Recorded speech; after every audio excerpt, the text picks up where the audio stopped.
so many girls I have taken to school. I have over 300 girls that we are supporting at the moment. Okay. That I didn't use donors funding to take them to school. Funders need to know that ending FGM for grassroots organizations and activists is not a project. Programs have failed because of how they were designed without the community in mind. You come to the community, you implement, you never consulted. Yeah.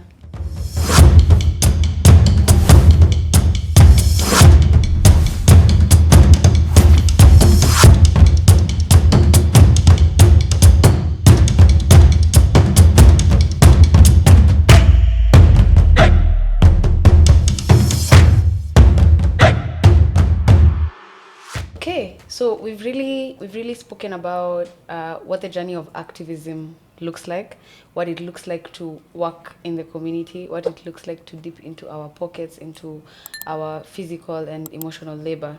But the picture is bigger. Yes, we do have the elephant in the room, and this is always so funny to me because I can't tell you guys how many times people have told me, Val, why don't you just start an organization and then write a proposal? It's not that easy. And then get funding and all of that.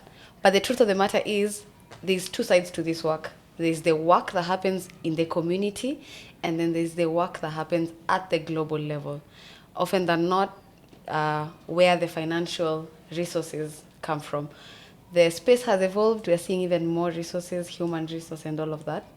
But what do you think global donors misunderstand about grassroots work and how change comes to be? Yeah, so I'm glad we've transitioned from the actual work on the ground to now what happens at the global level, where decisions are made and discussions, conversations around communities are had without the communities, sadly. Yeah. So what donors misunderstand often is that what they see as change or as impact is the same.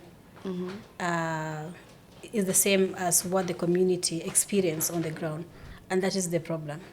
That's where we are missing the point, because when a funder commits to invest in ending FGM or a donor, and then they have their sort of like style of what they want to see or what they want to achieve, but the community who are sort of like the people that are being targeted are not involved, are not consulted many times. So somebody just wakes up and say, I want to put money into FGM, like a government entity, for example. I want to put money into ending FGM. And then this money is going to West Pokot County. And then the people of West Pokot, well, they're doing FGM. But have they been consulted? Sometimes I talk about a baseline survey cannot give you like a roadmap on ending FGM. So the funder will be expecting, they have laid down all the practical expectations or the systems or whatever you want to call it on how to collect or how to harvest impact and information, but that is not what the community want or how they want it. Because a funder has timelines, a funder has a budget, a funder has a style that he wants this, because they dictate. Yes. It's their mind, they dictate what they want to see or what they want to achieve at the end of this all. But who are you working with? So if I want to work with you today as Val, and I have the funding, I have an agenda, I am an activist, then I am having you as the beneficiary. But I am not considering why am I even selecting you as the beneficiary, and are you feeling the same way? Do we have shared goals on this is the impact we want to achieve? Well, we might want to end FGM together, but what do you want to see at the end of your project as a funder? You want to see an impact report that says 20 girls were rescued from FGM. You want to see an impact report that says that 5,000 people were trained, but does that translate to change for the community? It doesn't. Critical question. Yeah. And I definitely agree with you, because it's one thing to read about the violence of female genital mutilation. It's another thing to actually be in the community and listen to them not actually agree with you that it's violence against women. And I know that changes the whole conversation from how we look at it as outsiders and the people who are inside. Because we often say, if you asked the community right now, could you name top 3 problems? FGM wouldn't even be one of them. Yeah. Ask me, I Yeah. did a study. Yes. Yeah. I am from West Pokot. Yeah. I am from the Pokot community. I speak the language. I understand and the cultures. Yeah. But I at some point I did I took my hat off, my activism hat off, and I put my researcher hat on, working in partnership with the King's College and the Five Foundation. I went back to my own community where I had been working for about 7 years, to just sit and listen. Yeah. I was shocked. I was surprised. And this is me from that community. Yeah. So still acknowledging that I missed out on some areas. But now imagine somebody who is not even from that community. How much more have they missed out Yeah. in their plans, in their strategies, in their projects? So going back to my community and actually documenting the stories, like the real time stories by the community, lived experiences by the people. None of them said it was violence. I have the report, it's out, it's online, exploring the persistence of FGM by Domtila. So none of them said FGM was violence. So they will never say that. So for you to sit and say FGM is violence, it is okay. And that is the right thing to say. I'm not disputing that. We have to call it what it is. It is violence against women and girls. It's a form of gender-based violence. But we also have to understand what the community call it. Yeah.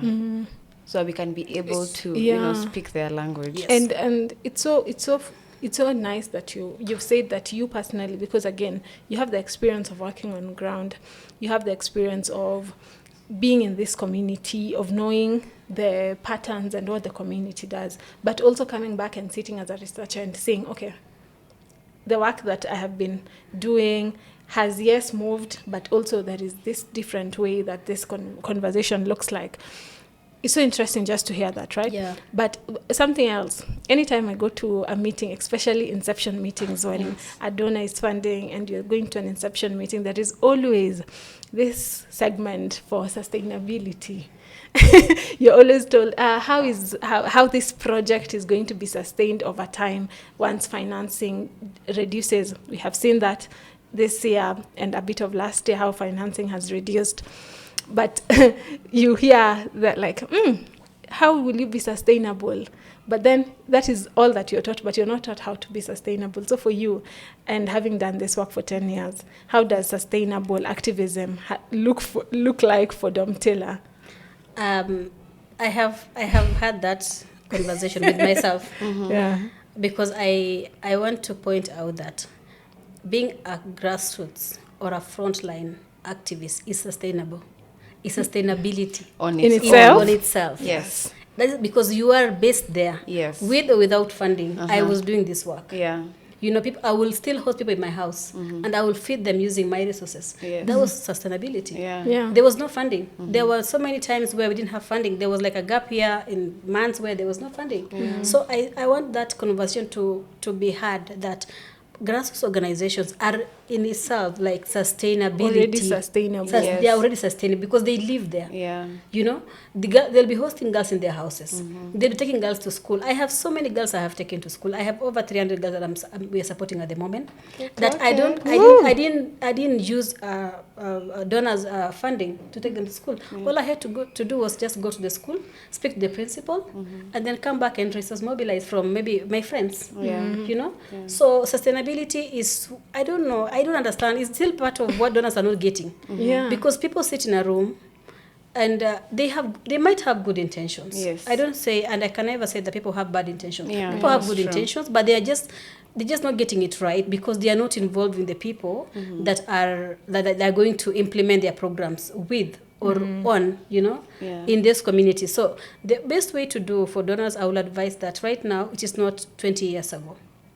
We are living at a time where we have women like ourselves who have, you know, done research, women who have done advocacy, women who have done activism, women who have like evidence, real-time evidence that can be used, we can partner with, you know, to design programs, you know, to implement programs, instead of still using the approach that was used 20 years ago and expecting, you know, new results. It will not happen. Yeah, and that's what you've said is very true, that sustainability is not, for grassroots organization, it's the resource is yourself and the community you've created in making sure that this ripple effect is there. Yeah. So I totally agree that for grassroots advocates, especially women grassroots advocate, the sustainability is already there. We just need a little bit of the tweaking and the add-on.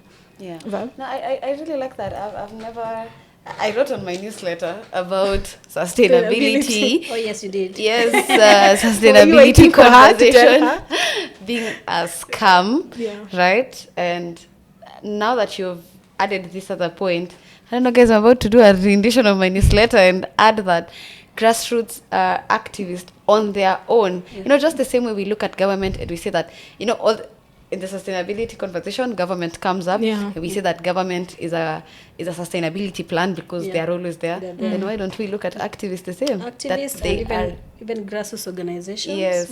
I know and I've seen and I've witnessed even today, there are so many grassroots organizations that are just keeping their work going. With the, Living with the, proof. With the USID. go on. Living and I mean, proof. and the big organizations who keep asking about the Sustainability. sustainability went And went down the drain immediately when funding was cut. Yeah, because those are very good at the end of the day, arguments, what you've said is true. Like, for example, Domtila is in this community, West Pokot, right? You already know the head teacher of a school. You already know someone who's already in the community. And you can always tell them, I have 2 girls who are in the risk of this. Can they come and stay in school for this long? Yeah. And you're always, because of the social capital of you being Domtila and you being a person who's already helping the community, people are always open to doing these favors for you. And that's the sustainability itself. Yeah. So that should be an untapped market in the conversation of sustainability for grassroots organizations. How do we harness that power of already the relationship? And it's something also that you've said before, the community we are building, the friendships, the relationships that are around us is a form of sustainability. It's a resource, it's a sustainability Yeah. model. I think this is very important. This is a very important conversation. And I know the people that are going to be listening to this are millions of grassroots and organizations and women activists who have had to answer that question on sustainability over and over again. And I think even when they listen to this, it will be now ringing in their minds like, wow, I've never really looked at it like that. And now that we're talking about sustainability and funders and donors and what this whole landscape looks like, we are moving towards the conversation of shared power, right? Because grassroots women and grassroots organizations and frontline activists are saying, you know what, we've realized the kind of influence that we have when it comes to change and impact, right? So what would you say meaningful partnership looks like? And partnership that has shared power, what would that look like in an ideal world? Yeah, I was just thinking as you were speaking, I was reflecting on something. Sorry, I took a break for a moment. And I was just thinking how funders need to know that ending FGM for grassroots organizations and activists is not a project. It's not a project that you sit down and design. I told you my story. Did I sit down to design? No. Did I sit down to organize? No. No. It's a process. Yeah. You know, it's a process. So it's not a project where you have to ask about sustainability. I'm taking you back to sustainability. Yes. You have to ask because it is there. It is in the pipeline. You know, it's not drifting away. It's not like falling, you know, or on the side. So, but partnership, for me, meaningful partnership is just having that acknowledgement that you have the funding, you have the money, you are the funder, for example, but you cannot implement. You cannot use your money to benefit you yourself. Because already the fact that you have a community in mind, that is your partner. So recognizing that community as a partner is the first stage. Because you can have, today you can have, okay, what's the best example? You can have even a teacher. You have the knowledge, but you need the subjects. You need the students. Yeah. So even as a funder, you have the funding, but you need the ground. You need a community. You need a target. You need like beneficiaries. So, but I think for me, I'm really trying to say that we need to move away from beneficiaries. My women, my girls, my this, blah blah blah. You know, let's look at people as people Yeah. because the agenda is yours. Yeah. Well, their problem is theirs, but the agenda is yours. So if you look at it from that point and say, okay, I cannot go to a certain community and act as if I know it all.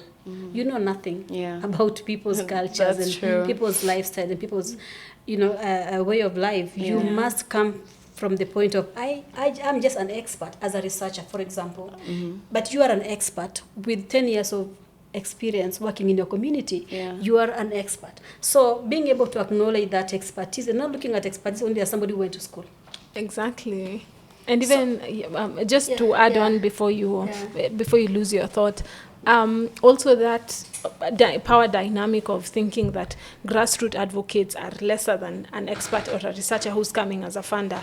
I'm an expert in my community. Yeah. That is what I bring to the table. Yes. That is not telling me as a grassroots level, we are giving you money. No, you're bringing the money, but me, I'm bringing my experience, I'm bringing my community, I am bringing my time. Relationships. Yes, and I'm bringing my vast experience in this conversation and in this community that you want to invest in.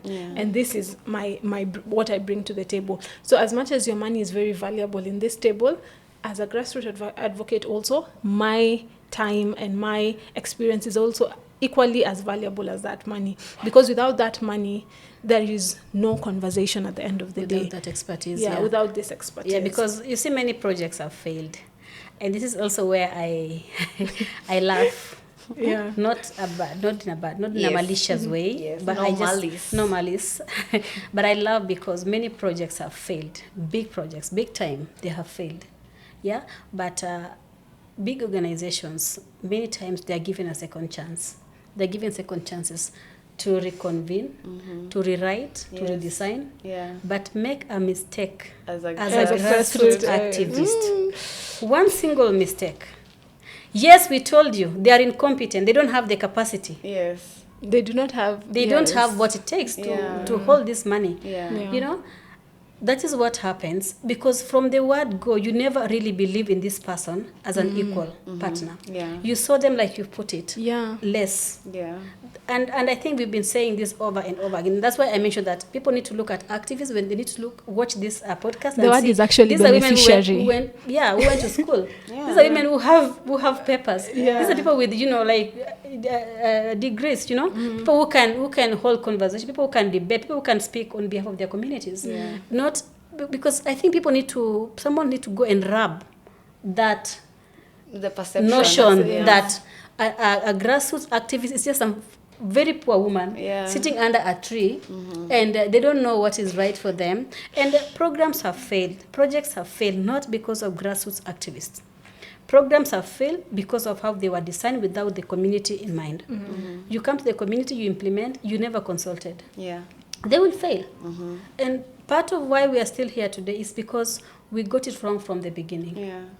Because and programs have also quote unquote succeeded, but according to the funder. Yes. You're touching somewhere. Not according to the community. Yes. Because you find a funder has like perfect close out forums, reports. The numbers. They're launching this report. The numbers beautiful. I was success. I've been to forums, my guys. I've been to meetings where I just sit. I'm like, you're like, this is for you. Well, you have you have done achieved it. You've achieved it, but you've done it for you. The community remains the same. The money has so people need to think. Funders need to, as I close about the funding, funders need to think about, when we are talking about impact. I wrote something actually before. Sometimes, who defines what impact looks like? Pin drop, mic drop. What do they say? Are you not Gen Z enough? Are you not clocking it now? You have to alert me when you're clocking it, so I don't want to be left out. No, but that was such a strong finish, and in its own way, a call to action for donors and funders who genuinely and intentionally would want to steer the wheel in a different way when it comes to meaningful partnerships with grassroots organizations and frontline activists. When it comes to steering the wheel differently, when it comes to how they look at shared power. And I'm really hoping that this is able to start a conversation either in our comment sections or in your own specific spaces. Yeah. Because the conversation has begun even before we've spoken about it, but this is a very great way to restart the conversation again. And I'm really hoping that this moves the block from where we are right now, such that the next time we're having this conversation, we can hear someone say, the last time I listened to the S2S podcast, I was able to challenge one of the donors or two of the donors that are currently funding us. This is just to echo to a lot of the grassroots organizations that you are allowed that autonomy and that power to question your donor. Sometimes the imbalance in power really shows, but for us to gap that imbalance, we really need to ask those questions of, you're not telling me what to do. We are collectively deciding what we are doing. Yes, you've come with your quote-unquote ROI, what you need from this project, but I can tell you that how you want A to go will not feed my community or will not move my community forward. And it's what we always need. We need, as a grassroots organization, and I hope even for us as we sit here, that's the conversation that we bring to our donors on the table on how to bring this discussion. Yeah, honesty. Yeah, but just telling them, by the way, Yeah. you want us to give people bread, but maybe bread is not what the community needs. Maybe this is what the community needs from this, because there is always that imbalance in the And that power. requires that you do it collectively. Yeah. The only way we can win this together is by working together. Yes, because Exactly. if one person decides to pick the funding and the rest of us I say say no, no. won't the donors still just go with that one person? Yes, and also a call to frontline activists and grassroots organizations to truly believe that they are enough Yeah. the way they are. As you've said, you run organizations without funding. You go gaps of months. Yeah, and I think they're enough, but at the same time, something very critical that I like where I sit right now and what I preach today is that to remind grassroots activists that they matter. Like, you don't have to disappear for your community to be saved, or for girls to be protected. So I really am speaking very boldly about that please, we need you before the work, and to just remind them that things are evolving. Now there's more support, there are more networks that exist, and you can never win if you do this alone. But don't question or don't doubt yourself. Because one of the things that I don't know whether I said, but I need to say, is that every single day you will go back to your house, you're feeling you've done so much, you are exhausted, you are drained, but at the end of the day, again, you still feel like there's so much that needs to be done. So there's need for us to really unpack that and to even define that. We need more time and more avenues and more ways of how do we describe that feeling, whereby you have done so much, but you still feel like a lot still needs to be done. Yeah. That kills activists, because it gives you like short-lived sense of satisfaction, but the next minute it's reminding you. So you're constantly In the high. on the move. Trying to follow that. So there's no moment for you to just sit and appreciate, to just sit and celebrate your milestones. There's no moment for you to do that. And that's why when I read Dr. Faith Mwangi's Powell LinkedIn post the other day, where she was reminding leaders. And for me, every time somebody talks about it, I'm thinking about grassroots activists, because they're leaders. And I saw what she wrote, and I felt it so deep, and it really made so much sense.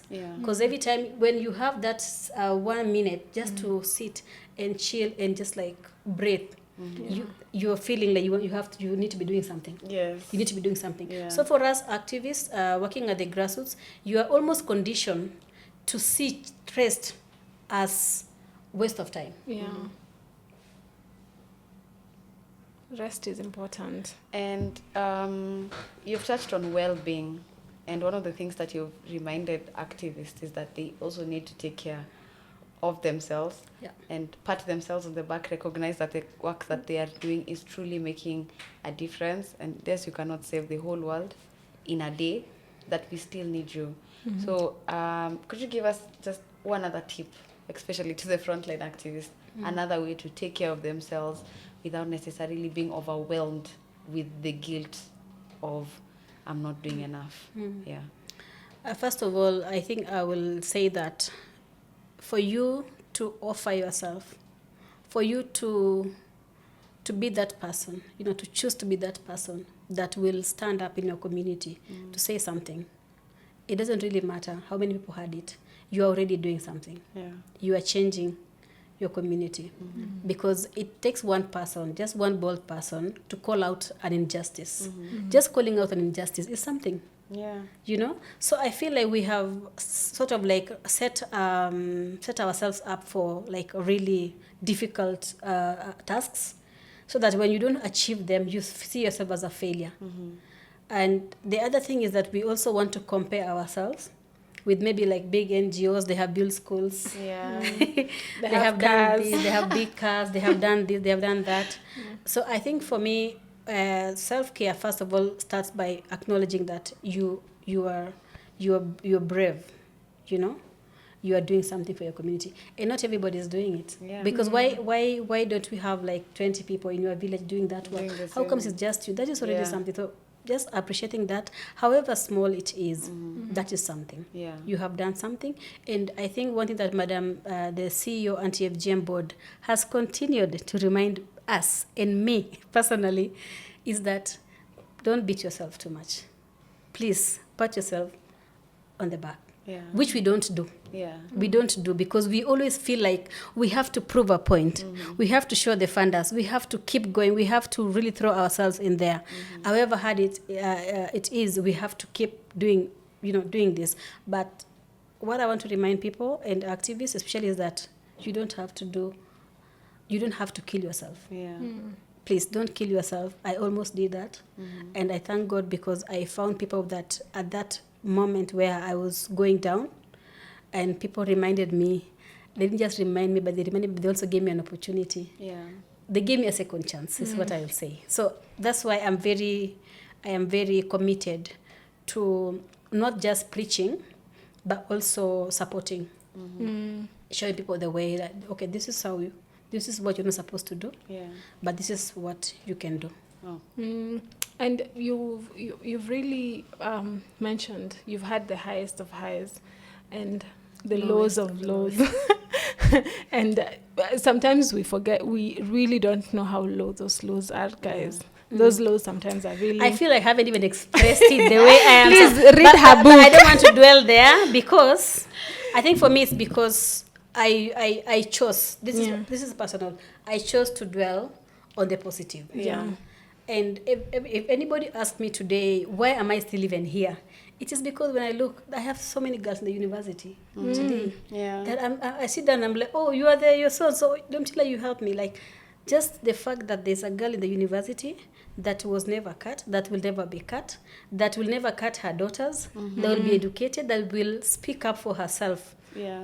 The advancement in the community is something to be amazed about, right? It's literally just answering our question. On what is your hope, what continues to give you hope Yeah, after 10 years. That really because, just answers it. yeah. You Because- said all those girls, every single girl that has gone to school, has gotten an education, did not go through the cut, will not cut their daughters, means that for every single generation of these women, FGM is going to be a very distant conversation. It is. And the other thing is, with this kind of ripple effect, it means that at least a good number of these girls are gonna go back and become activists themselves because of the story and everything that happened to them. In one way or another, so yeah. there's a number of Domtilas out there that are You've still in the sprouted making. them, yeah. Yes. So you've left footprints at every point in this conversation. But also, just to bring you back a bit to something that you've talked about, is there is a lot of shared pain around the lows and even the highs, because sometimes the route to which you got to the high had a lot of thorns that have scarred you. How do you think, how is healing looking like for you? And especially in terms of the people who have uplifted you during those low times? I was very ready for. Healing is a process, and healing need to happen like on an ongoing basis. It's not like a one-time thing, but I will say for healing to happen, we must hold each other's hand. We must, hold space for the other person. We must give each other grace, and that's why this initiative is so important, very, very important, and very dear to my heart, because you cannot expect an external person or force to come and hold your hand, and you can't even hold your sister's hand, for a start. So for me, I feel like healing comes from the word, like you say, shared pain. If we share the same pain, if we share the same challenges, then surely we should be able to share that healing. By coming together and sharing our stories and just sitting down and, holding each other's hand and reminding each other that this work matters, but you also matter. Yeah. Well, That's true. Yeah, and I think that's a big part of the sister to sister movement, which is the bigger I to the Sister to Sister podcast. Yes. We do have a number of activities under the movement, and I know one of the at the core of Sister to Sister movement is women with similar experiences and similar journeys and shared pain coming together and patting each other on the back and healing together and holding space for each other. And I think that's very, very important. It is. Yes. It's commendable because it's also, I feel like almost a spiritual. It is actually almost spiritual because it's for us by us. Yeah. And this is a dream come true. Yeah. Like we have been making a lot of noise. We have been trying to call out for help. We have been, struggling, and by the way, I didn't mention but so many people gave up. Yeah. So many people that I began this work with, they gave up. Yeah. They went on, and good for them. I'm happy, very happy for them. Yeah. I wish I had that opportunity, but I didn't. But then we came back now to this circle to say, we have to do something. We have to do something for us. That's how we came up with for us, by us, FOBO. Yeah. And we're doing it. Yeah. I feel like we've had such important conversation on the healing and the shared pain and sisterhood that we have, right? My question to you would be, if it was 10 years ago, what advice would you have wanted to receive? Because as for me, guys, I did not receive any advice because I didn't even know I was getting thrusted into activism, right? So what advice will you give? And I'm just shamelessly also asking for myself to just get this advice. Don't go into it. Okay, other than that. Okay, guys, we will get her out of the pod. I'm just warning you. I am warning you, but I am saying this is... so 10 years ago, things are different. Like 10 years later. Yeah. So, but what I will tell activists, younger activists, is that please find the purpose. Find the purpose why you want to do this or why you are doing this. Because that is going to be your weapon. I don't know, that is going to be your shield. Yeah. That is going to be the only thing that you're going to hold on to when everything else is breaking apart. Yeah. So find your purpose. Do not be deceived or do not be coerced Yeah. to get into activism because you are seeing that Domtila is going to Australia. She just came back from New York the other day. Don't do that. Don't do this because of that. Yeah. Yeah. Please, if you want to venture into this work because of that misguided impression, please don't do it because you will suffer. Yeah. And you will hurt so badly than the person who actually is doing this work because of passion, Yeah. because of personal reason. We have survivors in the space. They're doing this because somebody did this to them, so they're doing this so that they can Make protect sure no other one girls does from it the same, again. including their own daughters. So that is the first thing I'll say. Find your purpose. Make sure that it is the truest reason why you're doing this work. Number 2, do this knowing that you cannot win alone. Yeah. Please, let's not compete. Yeah. Sisterhood is more stronger when we join hands, when we join forces, when we collectively call out violence against women and girls. Yeah.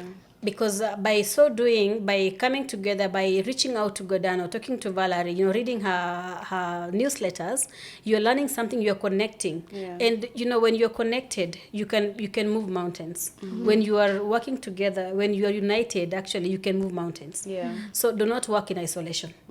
Please don't work in isolation. Yeah. And please pause when you have to pause. There's a time I had to take a break for a whole year, 2019. Yeah. So if you feel like you need to take a break, take that break. But topmost advice is that don't sit with your problems. Reach out. Yeah. We now have sisters. Yeah. We have the sisterhood that is for all of us. Reach out, talk to someone. Call me. I would rather receive a call from a sister at the middle of the night, saying, I am breaking. I need your help. I need your hug. So let's give each other hugs, as many hugs as we can. Yeah. So that's what I would say for anybody doing this work. And then finally, try to also connect with the work that is being done by other people. Connect with that work, because that way you are able to learn from their experiences and their mistakes, and you're able to avoid making the same mistakes. Because if you don't connect, if you don't consult, then you are going to fall in the same hole as the other person. So That's true. Yeah. Thank you so much, Dom, for making time and joining us. I know that this particular episode is a great start to the S2S podcast. It really has centered sisterhood, frontline activists, what shared power looks like. In another way, we have really provided a tool for a lot of other frontline women activists who have been stuck in one way or another, either stuck on how to maintain donor relations, or stuck on, am I really going down the right path? And we really do not take that for granted. And thank you so much to everyone who is tuned in. We're really hoping to see your engagement in the comment section, in the shares, in the testimonials. Please do remember to comment, subscribe, and share our channel. Thank you. Thank you, guys. So lovely to have you very here, Dom. much. Thank you very much. Yeah.